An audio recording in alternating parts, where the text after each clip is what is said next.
And so we conducted the grid refinement study to determine the scale of grid to use for these simulations with the box fan. We tested 4 different meshes where the setup for the simulation was the same, but the only difference is that the maximum and minimum sizes of the surface mesh vary, and that impacts the cell length of the volume mesh, which was auto-calculated. From that, we're able to compare the grid quality, which determines whether or not the meshes impact your results, the time to run the simulation, which makes sure that you're able to get results in an appropriate amount of time.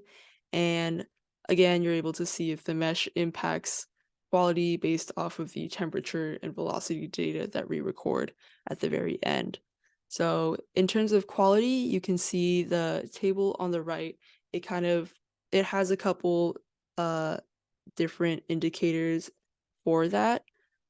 You can see that all 4 of them have skews below 0.95 and an orthogonal quality below zero point 0.2. So this suggests that results won't be impacted.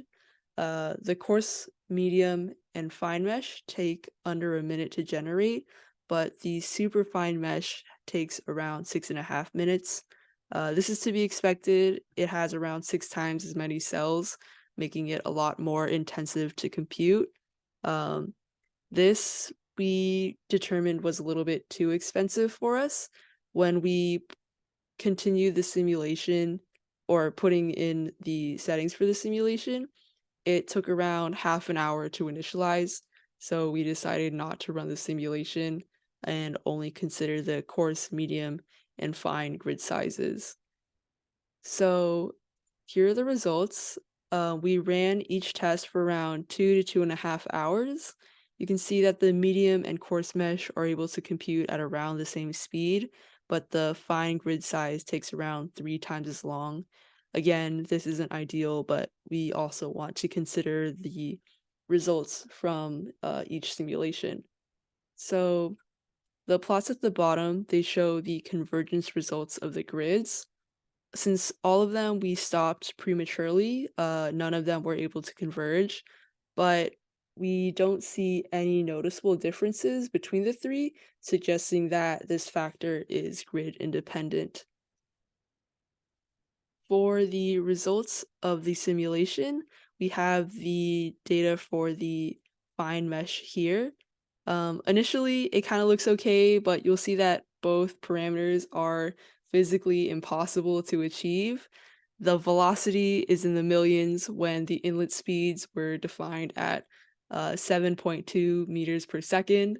The highest velocity, it's nowhere close to an outlet. You'll see that it's along the side of the hall.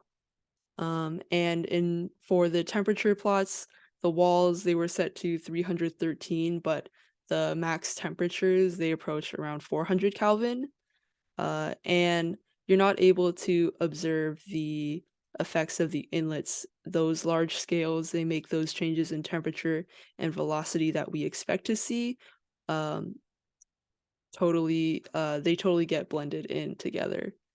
And the coarse mesh results, those are pretty similar. While the velocity, it's improved a little bit, it's still magnitudes higher than what we expect. The highest velocity you'll see is at the back center of the hall, which again isn't near an inlet. Um, and for the temperature, while you're able to see where the inlets come from, that's about the only thing it has going for it. The max temperature, it's higher than that of the fine mesh. Um, and you'll see that it's throughout the entire hall.